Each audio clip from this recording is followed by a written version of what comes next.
Hello সবাইকে আমার নতুন একটি ভিডিওতে প্রত্যেককে ওয়েলকাম। তো আজকের দিনটা শুরু হচ্ছে দেখো আমার এই ছোট্ট ছোট্ট চারাগুলোকে দেখে। এই যে দেখছো কাপড়ে ঢাকা, এগুলোতে আছে আমার ছোট্ট ছোট্ট কুমড়োর চারা, মিষ্টি কুমড়োর চারা। তো জানো তো একদিন আমি কুমড়ো কাটছিলাম ইউজুয়ালি ঘরে রান্নার জন্য।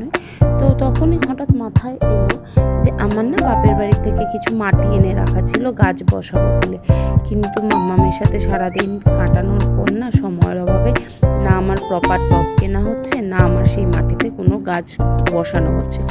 তো বাড়িতে দেখলাম দুটো আনইউজড বাটি আছে, আনইউজড ইন দ্য সেন্স বাটিগুলো হালকা ফেটে গেছে, তাই সেগুলো এখন রিজেক্টেড হয়ে গেছে।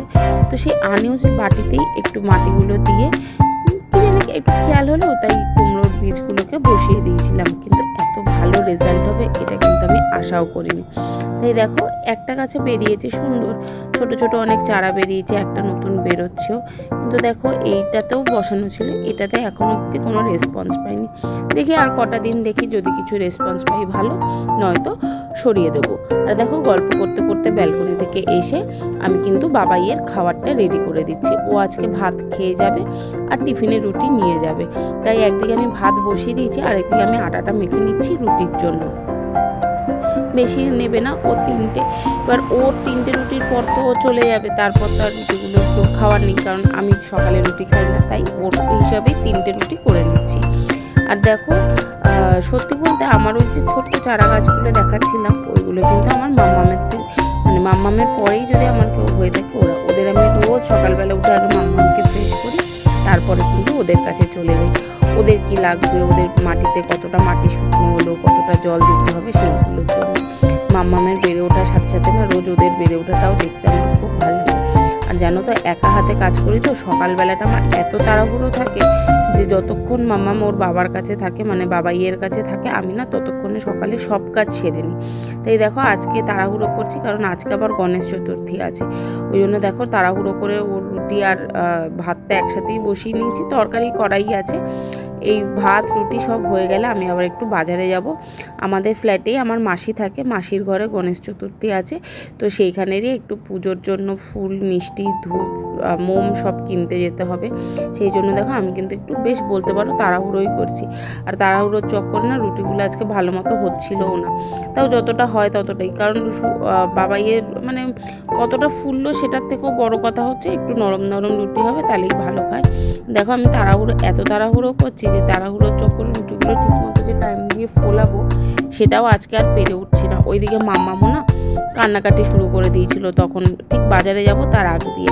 দেখো রুটি হয়ে গেছে, বাবাইও চলে গেছে বাজারে, সব কাজ কমপ্লিট হয়ে পুজোর ওখানে দিয়েও এসেছি।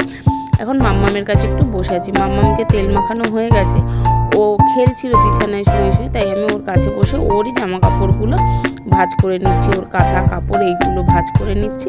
কারণ বিকালে না আর সময় হয়ে ওঠে না, বিকালে প্রায়ই একটু মাম্মামকে নিয়ে আমরা বেরোই ঘুরতে, তাই জন্য মাম্মামের কাছে বসে থাকাও হচ্ছে। আর আজকে আমার বেশি কাজ নেই, সকাল সকাল কাজ গোটানো হয়ে গেছে। আর দেখো জামা কাপড় তো ভাঁজ হয়ে গেল, এবার কিন্তু চলে এসেছি মাম্মামের সেকেন্ড লটের জামা কাপড় ধুয়ে মেলা। এই কাজগুলো কিন্তু আমার খুব বড় একটা ঝুঁকির কাজ, মানে ওর জামা কাপড় কাচো, তারপরে ধোও, তারপর আবার মেলো, আবার শোকাও, শুকিয়ে ওই জামা কাপড় ভাঁজ করতে করতে আবার সেকেন্ড লটের জামা কাপড় মেলার ভাঁজ করার টাইম হয়ে যায়। মানে এখন মাম্মাম হয়ে গিয়ে আমার যেন 24 ঘন্টাও কম পড়ে যাচ্ছে কাজ বাজ করতে করতে। আর দেখো এখানে কাজ করতে করতে ওই যে সকালে যে চারা গাছগুলো রেখেছিলাম সেই চারা গাছগুলো দিয়েছিলাম আমি বরবাদ করে, আমার নাইটিতে লেগে একটা চারা গাছ নুয়ে পড়েছিল। আমার তো দেখে এত মন খারাপ হয়ে গেছিলো, আমার নাম ব্যাস হয়ে গেল। এখানে আবার কিছুক্ষণ নিচু হয়ে চারা গাছগুলোকে পায়ের সামনে থেকে সরিয়ে রাখছিলাম, কারণ এইটুকু তো একটা বারান্দা, এখানে আমি ঘরের কাজ করব নাকি আমি চারা গাছের যত্ন করব, হই ওঠে না। তার মধ্যে মাম্মাম ওই দিকে উঠে গেছিলো, মাম্মাম উঠে গেলে না আমি কাজ করব না ওর কাছে যাব না কি করব, আমি পুরো কনফিউজড হয়ে যাবো। ওই জন্য তাড়াহুড়ো করতে গিয়ে আবার যদি গাছগুলোয় কিছু হয়, তাই গাছগুলোকে সরিয়ে রেখেই আমি আমার মতো কাজ করে নিচ্ছিলাম। আর মাম্মামও দেখতে দেখতে দেখো আস্তে আস্তে বড় হয়ে যাচ্ছে, এরপরে মাম্মামের মুখে ভাতের সময় আছে। ওই দেখো মাম্মামও পাশ দিয়ে হ্যাঁ হ্যাঁ করছে। ও এগ্রি করছে যে হ্যাঁ ওরও এবার ভাত খাওয়ার সময় হয়ে গেল। এই তো সেদিন মাম্মাম আমার সাথেই ছিল, আমরা কাউন্টডাউন করছিলাম কবে আসবে কবে আসবে।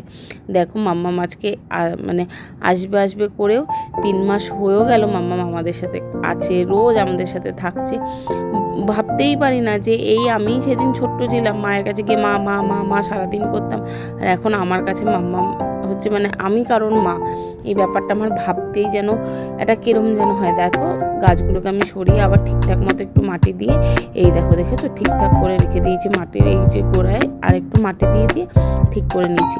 আর আজকে বললাম না গণেশ পুজো আছে, তাই সেরকম খাওয়া দাওয়া নেই, সন্ধ্যাবেলা নিমন্ত্রণ আছে। আর সন্ধ্যায় বাবাই এসে একটু স্ন্যাক্স খাবে বলে একটু পকোড়া ভাজবো, ঘরে একটু সলিড চিকেন ছিল, তাই চিকেনগুলোকে ছোটো ছোটো করে একটু চিকেন পপকর্ন টাইপের করবার ইচ্ছে ছিল। তাই দেখো চিকেনগুলো কেটে নিয়েছি, এবার পেঁয়াজ আদা রসুন কাঁচা লঙ্কা সব পেস্ট করে নিচ্ছি। দেখো গল্প করতে করতে না আমি আদা দিতেই ভুলে গেছিলাম, তাই আবার পরে আদাটা হাতে ঘষে দিলাম।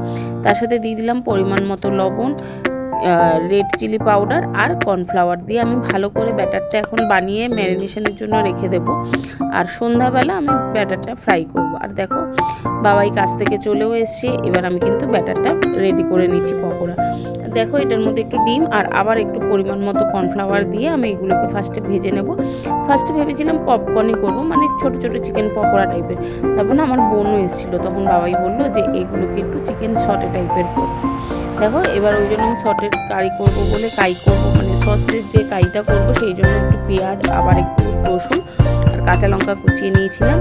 নিয়ে দেখো পেঁয়াজ কাঁচা লঙ্কা এইগুলো সব একসাথে রেডি করে নিচ্ছি। যদি এই শর্টেটার পুরো ভিডিওটা দেখতে চাও তাহলে বলো, এরপরে নেক্সট ভিডিওতে আমি পুরো রেসিপিটা দিয়ে দেবো। ব্লগে আর পুরো রেসিপিটা এখন শেয়ার করছি না।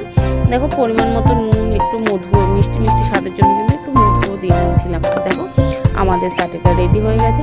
তো চলো আমরা আমাদের শর্টেটা এনজয় করি, আর পরের ব্লগে দেখা হচ্ছে। Tata bye.